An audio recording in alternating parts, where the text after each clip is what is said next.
Welcome to NTD Evening News. Our top story tonight, winter snow is falling across the east seaboard from New York all the way to Florida. Slippery driving conditions are a major concern, and New York City is taking extra precautions.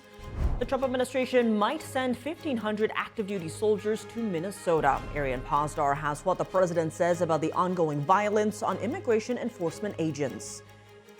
Can Greenland be a counter to China in rare earths? The author of Mineral War and veteran of the mineral industry joins us in studio to unpack it all. Joint pain is one of the top reasons Americans seek care. A renowned orthopedic surgeon shares what you can do to protect your joints and prevent arthritis. And if you've ever wanted to be a samurai, now's your chance. A new museum in Tokyo is celebrating Japan's elite warriors.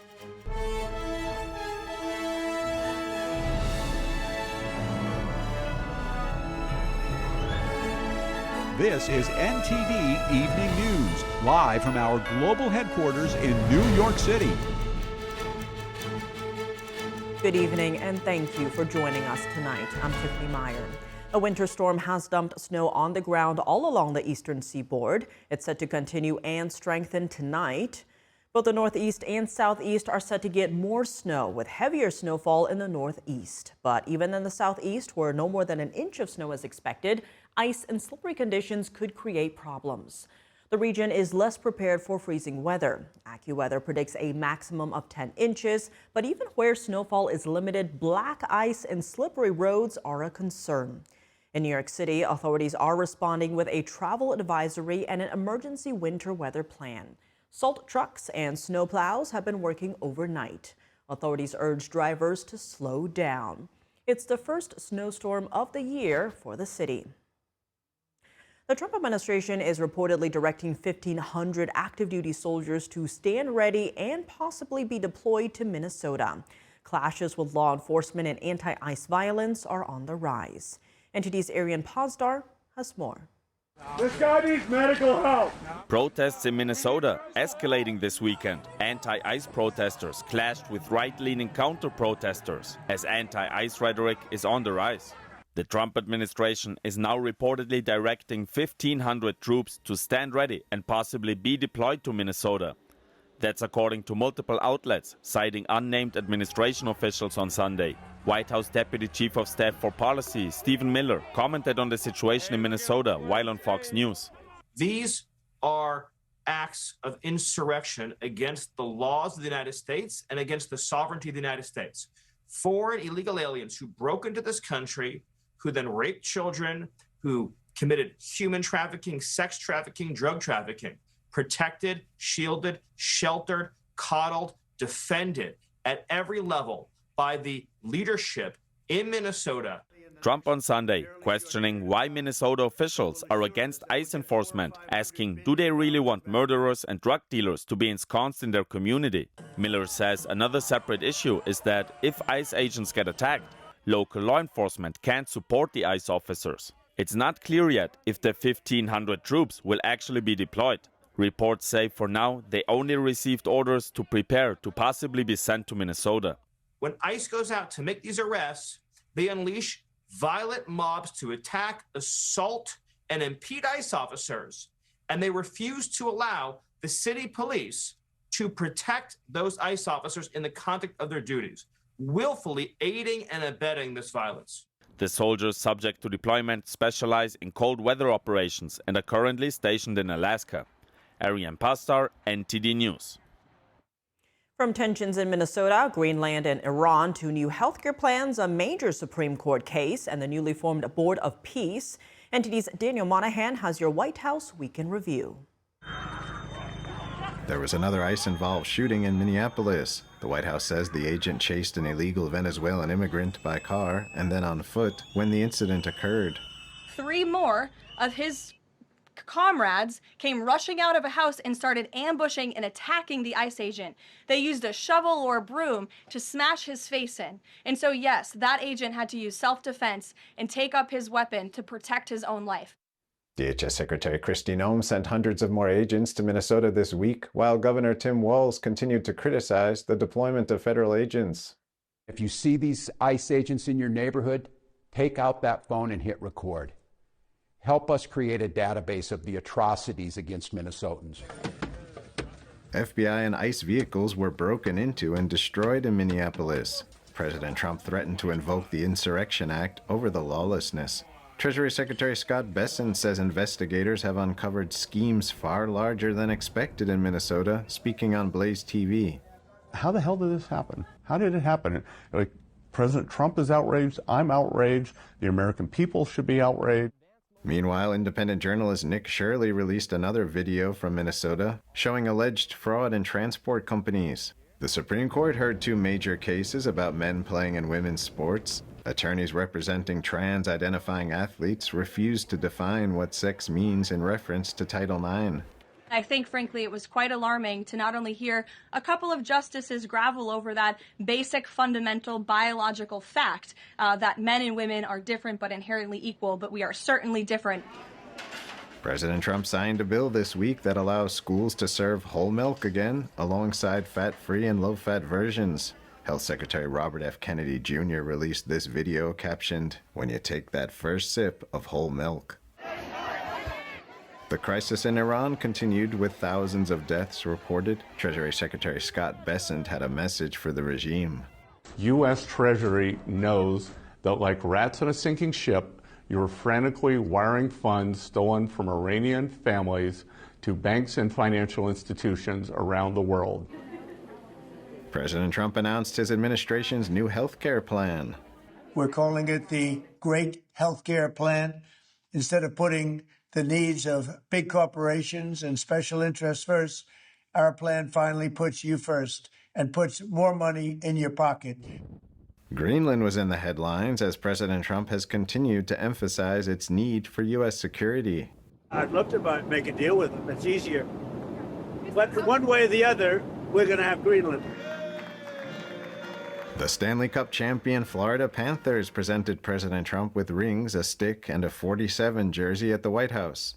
The 2 cups was pretty good, but that walk with you might have trumped it all there. That was pretty amazing. I know I said it last year, but I mean, nothing beats this. I'm so proud to be an American and so proud to be here with you and everybody else.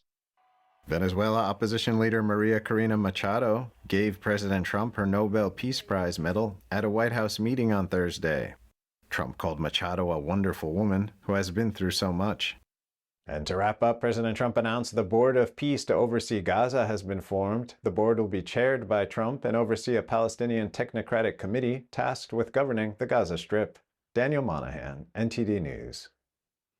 Busy week on Capitol Hill where foreign policy took center stage. Lawmakers tackled issues regarding Venezuela, Iran, and Greenland. Our Washington correspondent Luis Martinez has the details. Senate Democratic leadership signaled that they will continue to push for war powers resolutions after failing to limit President Trump's powers to take further military action in Venezuela. Republicans in the Senate abdicated their responsibility and said, if you want to go to war in South America, go ahead. How does that look? The other thing we're going to do is this. We're going to be filing a whole lot more war powers resolutions. They can run, but they can't hide. We're going to have votes on all of these, and they're going to have to whip these votes very hard. I know how hard they'll have to whip to get Republicans to support them on the Greenland-Denmark vote. They're going to have to whip that very, very hard. A bipartisan group of senators met with Venezuelan opposition leader Maria Corina Machado, who confirmed she presented President Donald Trump with the Nobel Peace Prize medal she received last year.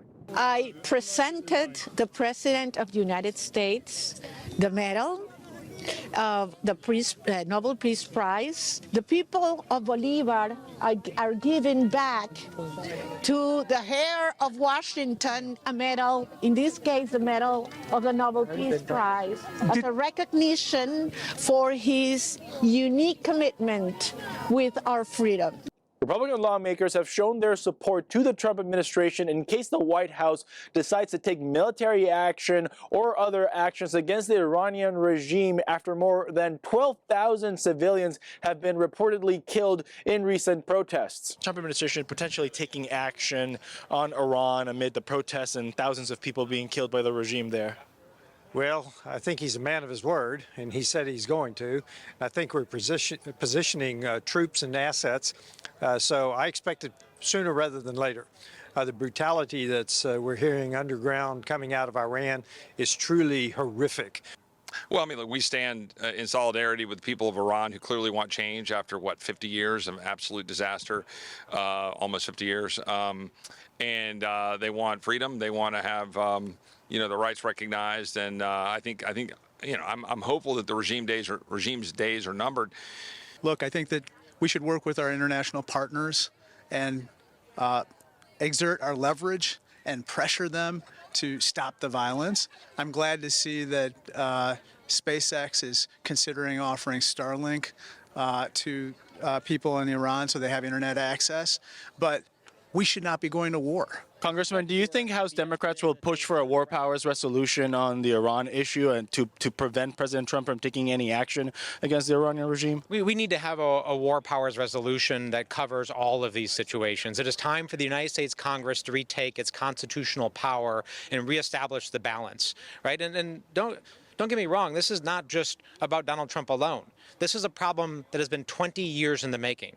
Republican presidents and Democratic presidents, Republican members of Congress, Democratic members of Congress for decades have allowed the balance of power to be so skewed. A bipartisan group of 11 lawmakers traveled to Denmark this week amid U.S. tensions with European allies over Greenland. And part of the point of this trip is to have a bipartisan group of members of Congress listen respectfully to our friends, our trusted allies and partners here in Denmark and from Greenland, and to go back to the United States and share those perspectives so that we can lower the temperature and have a more constructive dialogue about the best path forward. Thank you, Elizabeth. Lawmakers have less than 2 weeks to finish the appropriations process for fiscal year 2026 or face another government shutdown at the end of the month. Thus far, Congress has passed 6 out of the 12 appropriation bills for fiscal year 2026. Reporting from Washington, D.C., Luis Eduardo Martinez, NTD News. British politicians and hundreds of protesters gathered to oppose China's proposed mega embassy in London Saturday. If the project is approved, it would give China its biggest embassy in Europe. Protesters are speaking up about the risks of transnational repression and national security, given the site's proximity to sensitive financial data cables. NTD's Malcolm Hudson has more for us from London. Hundreds of people gather in protest outside Royal Mint Court, the proposed site of a new Chinese mega embassy in London. Now, people are here for 2 reasons. The first being that last week it was revealed that the Chinese plan to expand basement rooms at this site close to highly sensitive fiber optic cables connecting London's 2 financial centres. And the second reason being that the Prime Minister Keir Starmer plans to go to China in the coming days, and so we're expecting the decision of whether this embassy will go ahead or not. Protesters held flags and banners chanting "No Mega Embassy." Conservative Party leader Kemi Badenoch called for the British government to stop the proposed mega embassy amid serious concerns about China. Whether it's spying, disrupting a lot of our services, issues with trade, the harassment of British nationals with connections to China, the harassment of the people of Hong Kong. There is so much that we're concerned about. The Telegraph newspaper reported that the plans for the site, located near the touristic Tower of London, include 208 secret rooms and a hidden chamber. Critics fear the secret basement rooms could be used to detain dissidents who have fled from the Chinese regime. Hong Kong activist Chloe Chung is based in London and has a $1 million Hong Kong dollar bounty on her head. That's around $130,000. She says she fears for her safety. Giving China the biggest embassy in Europe is kind of saying that, okay, you can do whatever you want in this country, you can harass people here, you can sanction our MP, we don't care and we're going to give you this embassy. That is the wrong signal to send to the Chinese Communist Party. Royal Mint Court is also between the financial hubs, the City of London and Canary Wharf. The proposed hidden chamber would be located in close proximity to data cables said to be crucial for financial sector communications. Human rights activist Benedict Rogers said this is deeply concerning. You can't imagine it's a coincidence that the Chinese apparently are building these rooms right above these cables. It's been reported that they're going to tear down a wall that separates the rooms from the cables, presumably so that they can hack into them. And that seems to me an extremely dangerous situation. The decision on whether to approve the Chinese embassy plans has been repeatedly pushed back by the government. Ministers have promised to make a decision by January 20th, ahead of Starmer's expected visit to China. Last November, prominent US lawmakers wrote to the British Foreign Secretary urging the UK to deny approval. They said the close proximity to critical communication cables could jeopardize intelligence sharing between the UK, the United States, and other Five Eyes partners. Malcolm Hudson, NTD News, London. Chants of mega embassy, mega mistake, don't bow to China, and no mega embassy echoed through the site. Demonstrators were warned that Chinese police officers may have blended in among the crowd. The British government is expected to rule on the proposal on Tuesday. The local residents have already signaled they'll challenge any approval in court. Coming up, what's the fuss over Greenland? Is this the next front to counter China in rare earth? The author of Mineral War and veteran of the mineral industry joins us in studio to unpack it all. And joint pain is one of the top reasons Americans seek care. A renowned orthopedic surgeon shares what you can do to protect your joints and prevent arthritis when we come back.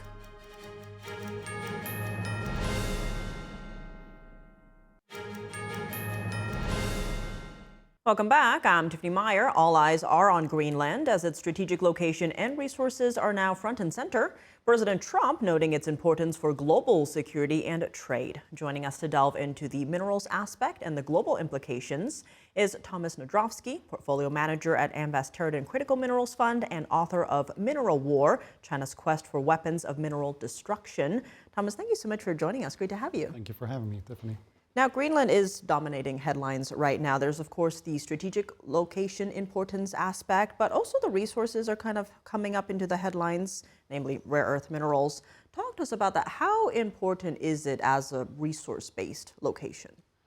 Yeah, it's actually a very good question because ultimately Greenland illustrates why mineralization and geology are not the answer to the problem. So let me just explain this a little bit. This is the largest island in the world, and it's very richly endowed with minerals, including critical elements, rare earths among them, strontium, niobium, fluorspar, and other unpronounceable minerals. However, this territory doesn't have a mining industry. There are only 2 operating mines in Greenland, neither of which produces critical minerals. So it's really not about who owns the rocks. What's missing often is processing infrastructure, regulatory certainty, and of course, location is very difficult in Greenland. It's a very remote area. So I think this is one of those areas where mining has a potentially future, except it's not the day after tomorrow. This is a very long-term project. Given what you just laid out there, especially on the infrastructure or lacking infrastructure part, there's been, several articles about this saying that Greenland could be a potential counter to Beijing when it comes to dominating the rare earth. Is that a factor here? I think it's a very remote possibility. Let me just illustrate this with one number. So Greenland is endowed with about 540 gigawatt hour of energy. Just one copper mine in Chile, arguably a large one, uses 7 times more in a year. So it's very unlikely that Greenland becomes an industrial hub anytime soon. Interesting. I want to dig into this, especially the power dynamics, because you have a new book out titled Mineral War, China's Quest for Weapons of Mineral Destruction. You have a unique perspective on this. You've long been in this industry yourself. Talk to us about that. Give us a sense of what we can expect in your book. So the title is Mineral War. I just wanted to illustrate the intensity of the conflict. It is a conflict, really, between 2 different systems. One system uses or treats critical minerals as strategic assets of a very long-term vision, and there's a Chinese system. Ours, on the other hand, relies on the market and hopes the market to be self-correcting. And so there is an opposition between the two approaches. About 200 years ago, Karl von Clausewitz observed that a war starts not with the original aggression, but only at the moment when the aggrieved party reacts to this and starts defending itself. And there is no doubt that the West is currently defending itself against the monopolization of this market by China. So that's why we can speak of a real conflict taking place.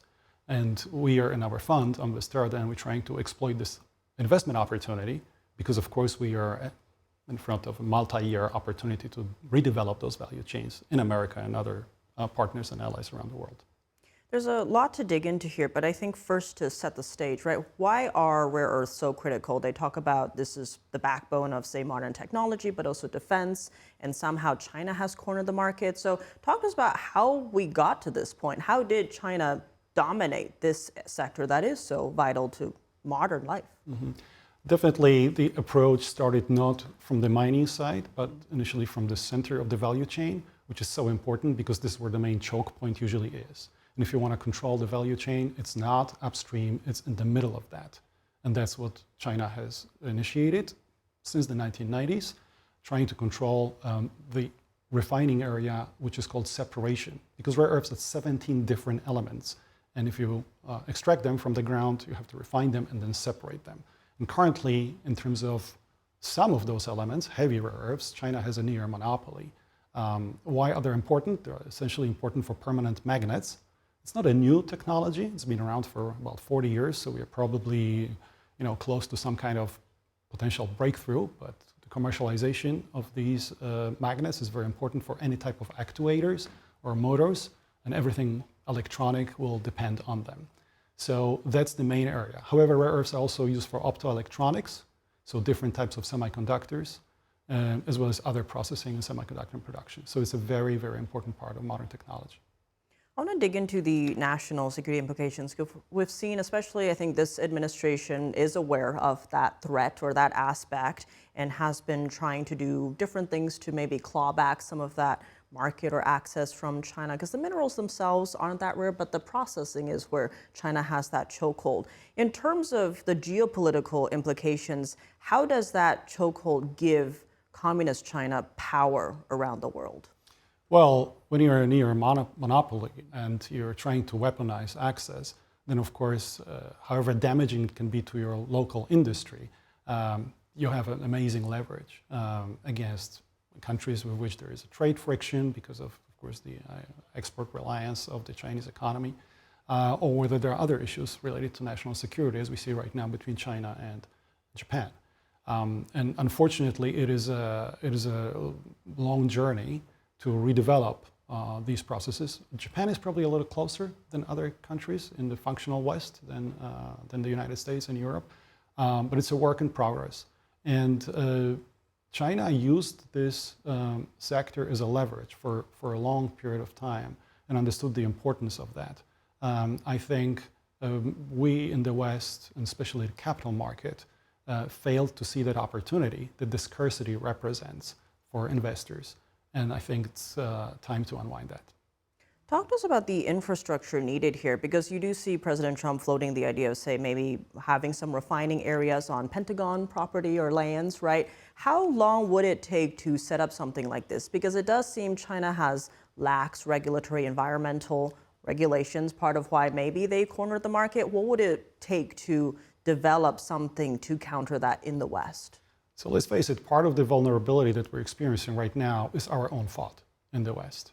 Some of this is related to regulatory changes, such as the Nuclear Regulatory Commission in the 1980s that decided that the radionuclides, which are often associated with rare earths, should be treated even at very low grades and very low concentration as a class 7 radioactive material. And that made logistics and handling of these materials very difficult, costly, and simply mining and processing of rare earths uneconomic in the United States.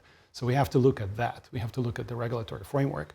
Europe also is advancing towards processing, and France and Poland, UK, and other places, but doesn't have yet legislation dealing with what to do with the radioactive waste, which is generated as some of the byproducts of a production.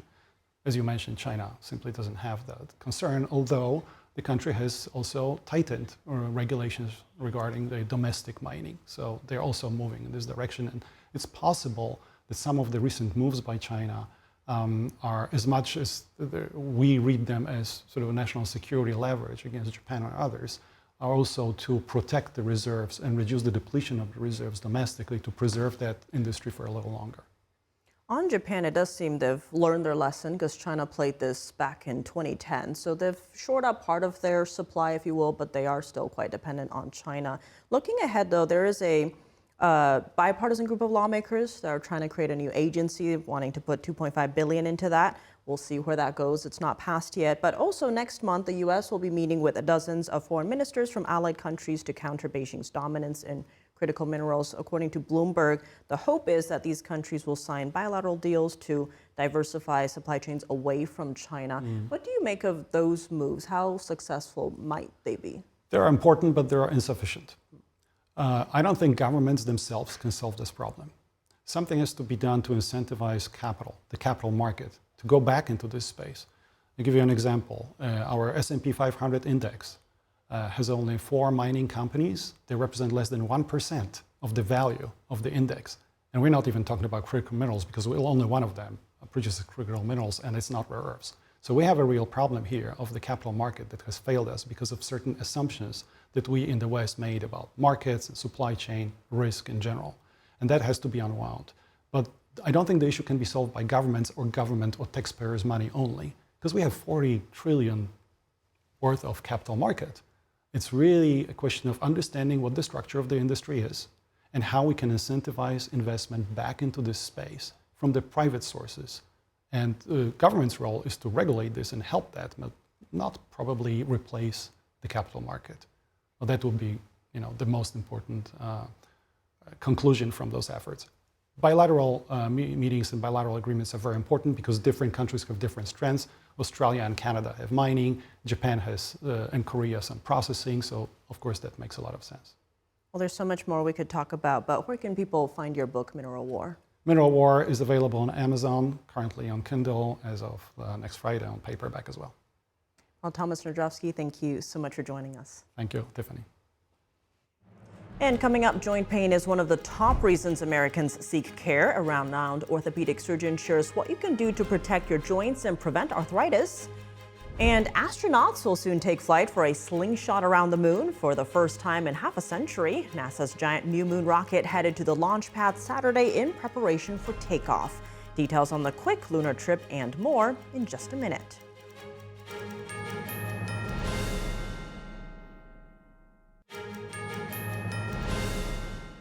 Welcome back. I'm Tiffany Meyer. Pain is the leading reason Americans seek medical care, and joint pain from osteoarthritis is one of the top contributors. Dr. Nicholas Dainu-Bunley, former team physician and orthopedic consultant for the Philadelphia 76ers and the Pennsylvania Ballet, joined Vital Signs host Brendan Fallon to share insights on preventing arthritis and joint injury. Here's a preview of that episode. First of all, let's back up. You want to prevent these things in life, right? So, what's the best advice for preventing knee problems? I would say keeping your weight down. Obesity is a direct and indirect cause of osteoarthritis. It directly because of the weight. It's a mechanical load on your joints, and it absolutely not only causes arthritis, but it will make arthritis progress more rapidly. So, if you can keep your weight down throughout your life, great. If you're already overweight and you're having a problem, lose some weight, because even 5 pounds will take significant pressure off the knee, because every pound you carry, your knee reads as 5 to 7. It amplifies, and that works to your favor if you lose weight. If you lose 5 pounds, your knee thinks you lost 30 some pounds. So weight loss is essential. Staying strong. Your thigh muscles, your leg muscles, we all lose those with age if we're not active. So trying to keep your quadriceps and all your leg muscles, all the shock absorbers, your core, your quad, your calves, your hamstrings, they protect the knee. They're your shock absorbers. So keeping your muscle is important. In my case, because I've had knee surgery, I've had actually had cartilage removed from my left knee. Your meniscus, probably part of your meniscus. That's a setup. Yeah. And so I'm cautious about doing things like squats. How do people approach if they have had an injury in the past or they're already getting some arthritis symptoms? How do they approach exercising these leg muscles? Well, let me back up 1 second. With obesity, I also, there's an indirect cause. The inflammatory side of obesity that creates inflammation throughout your body is not good if you're already developing some arthritis. So keeping the weight down. I was going to say avoiding the knee injury is if you can avoid it. Now you can't always, you didn't avoid it, I didn't avoid it. I got clipped, playing football as a late teenager, and that was the beginning of the end of my knee. you probably did something where you tore your meniscus, and that's you're losing part of your internal shock absorption system, and you're more prone. Now, hopefully they didn't remove the whole thing. Nowadays we remove small pieces, or we repair the meniscus and try to preserve it. But you are more prone. If you've lost some meniscus, you're going to be more prone. You're fit though, you're lean, you're fit, you're strong. Hopefully that works in your favor, and we can go over some other preventive things. But preventing the injury is critical, and we're seeing an explosion of knee injuries, and we can talk about this later, females especially. The ACL tears in females is an epidemic, and it really worries me. When you tear your ACL, if you think a meniscus is bad, tearing your ACL is, even if you get good surgery and repair the ACL, you're guaranteed 10, 20 years later to have arthritis in that knee, even if it's repaired. Is it people going into, for instance, sporting situations and not knowing how they should be using their bodies, or not warming up, not stretching? Is that a part of it's that, but anybody can tear their ACL, but women are 5 to 7 times more likely than men to tear their ACL. And there's a lot of different reasons for that. The female frame is different than the male frame. Their biomechanics are different. Where is the ACL? Hormonal. The knee is a kind of a hinge joint. It doesn't just float all over the place. It has collateral ligaments to prevent side-to-side movement. So when you hear a player gets clipped and they tear their MCL or sprain their MCL, that's one of the inner or outer ligaments, or the LCL on the outer side. The cruciate ligaments are inside the knee, and they go front to back. And if you can picture my finger in there, it prevents that tibia from moving forward. And if that's torn, the tibia jumps, and it's a trick knee. You go to change direction, and it goes out on you, and you're on the ground, and you then sustain more damage to the knee. So boys and girls up until the puberty, if you ask them to jump off a high block, they land identically. Around the age of puberty, women start landing differently. It's the landing gear, and they can retrain that, and there are great programs to prevent ACL tears in females and in males. They don't do it for whatever reason. We can't. It's hard to get coaches and parents to adopt preventive types of things, but you can reduce the risk in females. There's hormonal issues with females at certain times in the month. They're more likely to tear their ACL. Some of it is strength related. Guys have testosterone on board. They build bigger muscles which protect the knees, but there's 4 or 5 reasons why women are more prone. So women and with Title IX, there was an explosion of girls playing sports, right? And then there was an explosion of ACL tears, concussions, and women respond differently to ACLs and concussions than men. They're more likely to tear their ACL again after you fix it. And women, girls, teenage soccer players, you're almost guaranteed, sadly, to have another ACL. So these are young people who are, so how are you going to prevent, getting back to your question, how do you've had that trauma, how do you then prevent the arthritis down the line? That's an interesting question.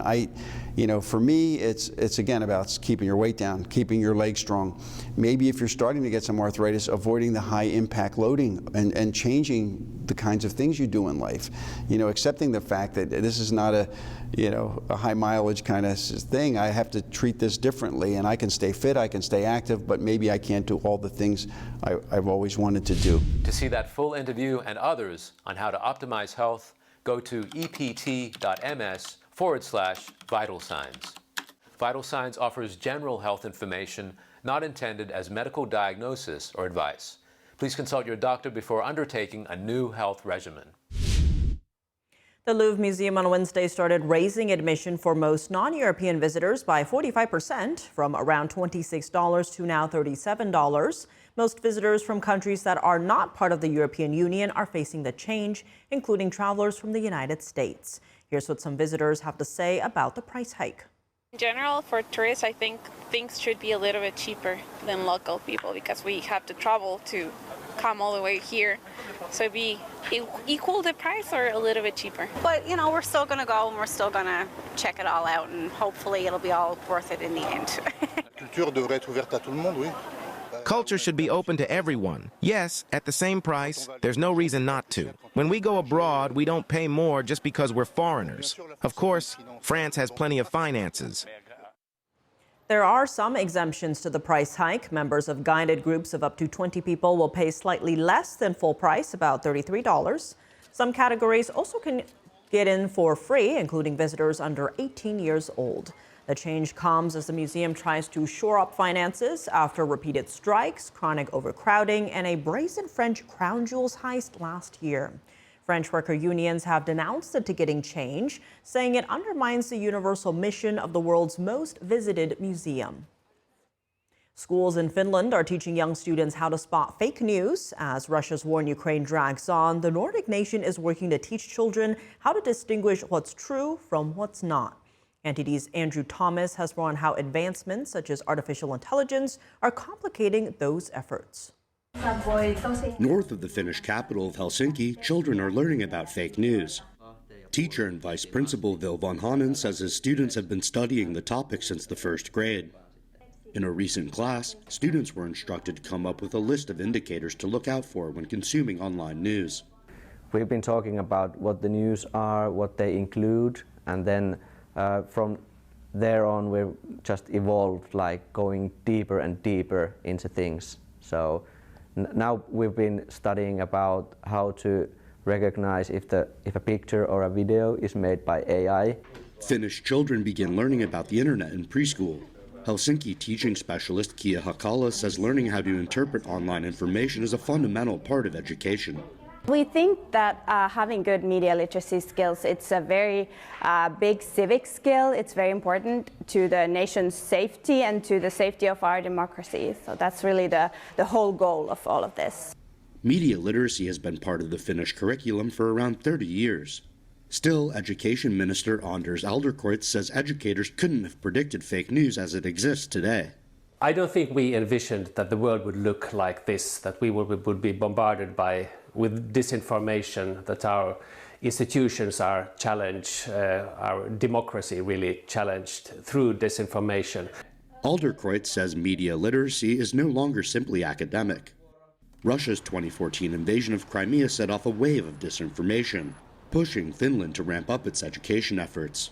I think initially it was only thought as a basic civic skill that you need to understand media, but now it becomes really a way of trying to protect our democracies. Finland has a long history of combating propaganda from neighboring Russia. Alderkreutz says Russia's full-scale invasion in 2022 put Finland on the front line. I think it's fairly obvious that Europe in general is targeted more, and I think it's safe to say that Finland also, as a result of us entering NATO, for example, I think that has changed our position globally. Last year, Helsinki-based newspaper Helsingin Sanomat collaborated on a new ABC book of media literacy.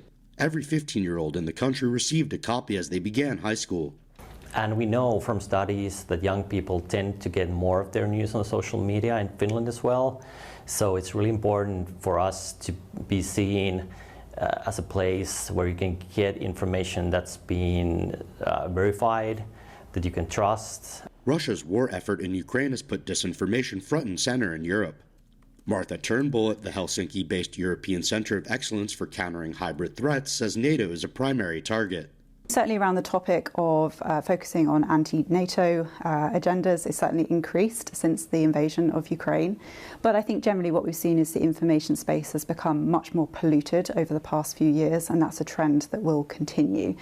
Turnbull says developments like artificial intelligence can make fighting disinformation even tougher. I think it's definitely becoming harder. It already is much harder in the information space to spot what's real and what's not real. It just so happens that right now it's reasonably easy to spot the AI-generated fakes because the quality of them isn't as good as it could be. But as that technology develops, and particularly as we move towards things like agentic AI, I think that's when it could become much more difficult for us to spot. Andrew Thomas, NTD News. Coming up, astronauts will soon take flight for a slingshot around the moon for the first time in half a century. NASA's giant new moon rocket headed to the launch pad Saturday in preparation for takeoff. And if you've ever wanted to be a samurai, now's your chance. A new museum in Tokyo is celebrating Japan's elite warriors. Find out what visitors can see and do there. That and more after this quick break.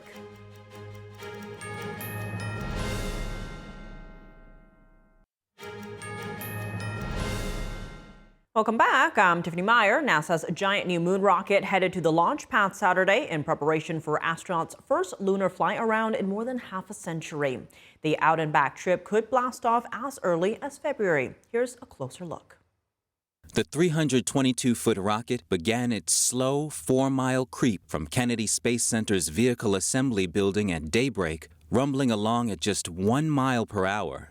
Thousands of Space Center workers and their families gathered in the pre-dawn chill to witness the long-awaited event, delayed for years. They huddled together ahead of the Space Launch System rocket's exit from the building, built in the 1960s to accommodate the Saturn V rockets that sent 24 astronauts to the moon during the Apollo program. The cheering crowd was led by NASA's new administrator, Jared Isaacman, and all 4 astronauts assigned to the mission. And why are we doing this? We are doing this to fulfill a promise to the American people that we will return to the moon, a promise to all of the pioneers, the engineers, the scientists, the astronauts, the researchers from the 1960s, of which laid the foundation that we are standing upon right now. They are so fired up that we are headed back to the moon. They are so fired up that we're going on to Mars. They just want to see humans as far away from Earth as possible, discovering the unknown. Weighing in at 11 million pounds, the Space Launch System rocket and Orion crew capsule on top made the move aboard a massive transporter that was used during the Apollo and Shuttle eras. It was upgraded for the SLS rocket's extra heft. The first and only other SLS launch, which sent an empty Orion capsule into orbit around the moon, took place back in November 2022. Now, over time, launching missions like this, we are going to learn a lot, and the vehicle architecture will change. And as it changes, we should be able to undertake repeatable, affordable missions to and from the moon. Heat shield damage and other capsule problems during the initial test flight required extensive analyses and tests, pushing back the first crew moonshot until now. The astronauts won't orbit the moon or even land on it. That giant leap will come on the 3rd flight in the Artemis lineup a few years from now. Crew Commander Reed Wiseman, pilot Victor Glover, and Christina Cook, longtime NASA astronauts with spaceflight experience, will be joined on the 10-day mission by Canadian astronaut Jeremy Hansen, a former fighter pilot awaiting his first rocket ride. They will be the first people to fly to the moon since Apollo 17's Gene Cernan and Harrison Schmitt closed out the triumphant lunar landing program in 1972. 12 astronauts strolled along the lunar surface, beginning with Neil Armstrong and Buzz Aldrin in 1969. NASA is waiting to conduct a fueling test of the SLS rocket on the pad in early February before confirming a launch date. I know the teams are prepared. I know this crew is prepared. The space agency has only 5 days to launch in the first half of February before bumping into March. He's one of the most beloved bears of all time. Today marks National Winnie the Pooh Day. The day honors Winnie the Pooh's creator, A.A. Milne's birthday. The British author was born in 1882 and is best known for his cherished children's stories featuring Winnie the Pooh. Pooh Bear, as he was fondly called, is a fictional bear inspired by a real-life black bear named Winnie. She lived at the London Zoo during World War I. Milne's son, Christopher Robin, would visit the bear often and named his own teddy bear after her. And over the years, Milne's stories have been translated into more than 50 languages. They are considered classic stories today. In modern-day Rome, an ancient recipe has been reborn. Little cakes called pandivia are now being cooked up in a factory, but thousands of years ago, they were eaten by Roman legionnaires. NTD's Flora Hua has the story. The sweet scent of fresh baking is immediately noticeable upon entering the factory, with a distinct smell of sour cherries. What the bakery is making is pandivia, a cake that is light yet highly nutritious. In early 2025, a team was set out to recreate the ancient recipe for pandivia. And the best part of the recipe is that the ingredients are easy to find. It is easy to prepare as it only requires flour, water, a pinch of salt if needed, and a hot surface, either a stone, a terracotta plate, or a metal surface to be able to cook it and make a sort of flatbread, as we call it in Italy. A student who tasted the cake said the flavor reminded him of his grandmother's special treats. This bread is very tasty, authentic. You can tell it comes from an ancient recipe because it tastes like a sweet your grandmother would have made. It is honey-like, soft, sweet, but not too sweet. You can taste the real ingredients. The manager of the bakery wanted to make it accessible to anyone who wants a taste. The original Roman cake was a sort of energy bar. and today it is offered as a dessert in restaurants in and around Rome. The samurai, Japan's elite warriors, front and center at a new museum in Tokyo. Visitors can try on armor, hold swords, and even try their hand at throwing special weapons. Japan has lived without experiencing war for a rather long time and has passed through a peaceful era. Possibly because of that, samurai forget conflict during the Edo period when relative peace prevailed more than 260 years. I have a slight concern that we are losing the spirit of it too. It was really interesting to see all the accessories they had collected, all their attires and the swords. Yeah, it was really good. The traditional aspects rather than just the warring battles, it's a completely different world to us. So I think that's why people see it as a different thing, especially now, especially in the West, we look like we're going more back into wars and leaving a peaceful period and into more a conflict period. I think people are interested in how other cultures have dealt with that in the past. With the help from people outside Japan who are interested in samurais, I strongly hope that the samurai culture will be rediscovered and reintroduced with its new values. The elegant moves of a samurai and his sword. Ryo Tamura is a descendant of a samurai clan. He's also a martial arts expert. Samurai warriors served Japanese nobles from the late 12th century until the practice was abolished during the Meiji era in the late 1870s. Expertise with weapons was not only the martial skill the samurai were known for. Loyalty, honor, and discipline were paramount. This newly opened museum displays armor and weapons from various periods spanning 700 years. It's packed with visitors, especially tourists from overseas. Visitors are allowed to try on samurai items and playfully pose for photos wearing helmets while holding swords. Observing the groups from a polite distance, Tamura laments what he sees as Japanese people's indifference towards his family's culture and heritage. He hopes that opening up to a foreign audience will also allow Japan to reclaim its history. The grace and art of the samurai will be remembered and celebrated at this museum in Tokyo. That's all for today's news. For round-the-clock coverage, visit us at ntd.com/live or download our NTD app. Thanks for tuning in. I'm Tiffany Meyer. Good night.